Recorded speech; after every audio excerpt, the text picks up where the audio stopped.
Hello guys, শুভ সকাল। তো তোমরা সবাই কেমন আছো? আশা করি ভালো আছো, সুস্থ আছো। তো দেখতে পাচ্ছ আমি বদ্দি আর কাকিমা বাড়ির থেকে বের হয়ে আসলাম এই যে বিপদ মাসির পুজো করব তাই জন্য। আর এই যে এখানটা এসে সবার সঙ্গে দেখা হচ্ছে। তো আমরা দু দল বেরিয়েছি। এই যে আমাদের সঙ্গে এখন দেখো দিদি, আমি আর কাকিমা বদ্দি আছি, আর হচ্ছে একটা ভাস্তি আছে। তো আমরা সবাই মিলে চলে যাচ্ছি। আর কি বলবো, বিপদ মাসির পুজো বলে কথা, তো তোমরা যারাই করেছো তারা তো জানো এই পুজোটা টোটালটাই ভাইয়ের মঙ্গলের জন্য করতে হয়। তো সেই জন্য মানুষের বাড়িতে ঘুরতে হয় 2.5 দিন, তো 3 দিনই বলতে পারো। তো এইভাবে আমরা ঘুরতে আজকে চলে এসেছি, ঘুরে ঘুরে চাল তুলতে হবে, এটা দিয়েই পুজো করতে হয়। বাড়ির থেকে যতটাই দিবা তারপরেও ঘুরতে হয়, এটাই আমাদের নিয়ম।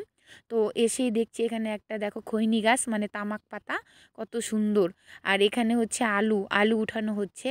তো দেখো কত লোক কাজ করছে, আর আলু প্যাকেটিং হচ্ছে, বস্তাগুলো দেখে নাও, খুব সুন্দর লাগছে। যখন আলু তোলা হয় তখন আলুগুলো দেখতে খুব সুন্দর লাগে। তো তারপরে আমরা ঘুরতে ঘুরতে দেখো এক একজনের বাড়িতে চলে আসতেছি। তো এটা আমাদের একটা দাদা হয়, তো দাদার বাড়ি। তো ওদের বাড়িতে এসেছি, দেখো বৌদি তো নেই বাড়িতে, তো যাই হোক আসবে। আর এই যে আমরা বসে আছি। তো তারপরে চলে আসলাম ওইখান থেকে আরেকটা বাড়িতে, এটা হচ্ছে আমার বান্ধবীদের বাড়ি।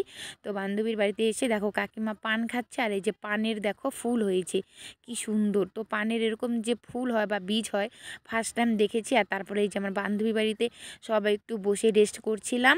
আর এই যে সবাই মিলে আমার বান্ধবীর ঘরের গেল ঘরটা দেখার জন্য, কারণ অনেক দিন পরই আসলাম এদের বাড়িতে। তো তারপরে এদের বাড়িতে এই যে দেখো আমাদের ঠাকুর আর চাল ডাল এখানে রাখা আছে, সবাই এখানে দিবে সব সাহায্য আর কি। তো তারপরে ওখান থেকে আমরা বেরিয়ে আবার চলে যাচ্ছি আরেকটা বাড়িতে। কি আর বলবো, যা পরিশ্রম, পায়ের অবস্থা বলার আর কিছু নেই। যেভাবে হাঁটছি ধুলো ময়লার মধ্য দিয়ে, তো সবাই একদম হয়রান হয়ে গেছি আমরা। তো এভাবেই প্রত্যেকজনের বাড়িতে যাই। আর তুলসী মন্দিরের সামনে দেখো ঠাকুরটাকে বসাতে হয়, তো সবাই একটু একটু করে চাল ডাল দেয়। তো সেটা নিয়েই কিন্তু আমাদের ফিরতে হবে।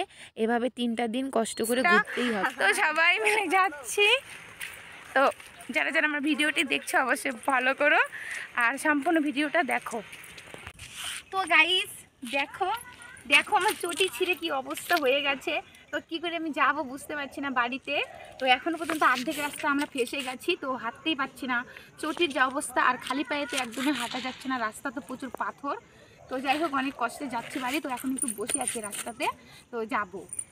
আর এদিকে আমি নিতে পারছিলাম না, তাই আমার বদ্দি দেখো এত ভারী ব্যাগটা কত কষ্ট করে এগিয়ে দিচ্ছিল। তো তারপরে আমি নিয়ে আসলাম, কি আর করব। আর এই গাছটাতে দেখো কত সুন্দর ফুল, আসার সময় দেখলাম। তো আজকের ব্লগটা আমার এতটুকুই, বাই।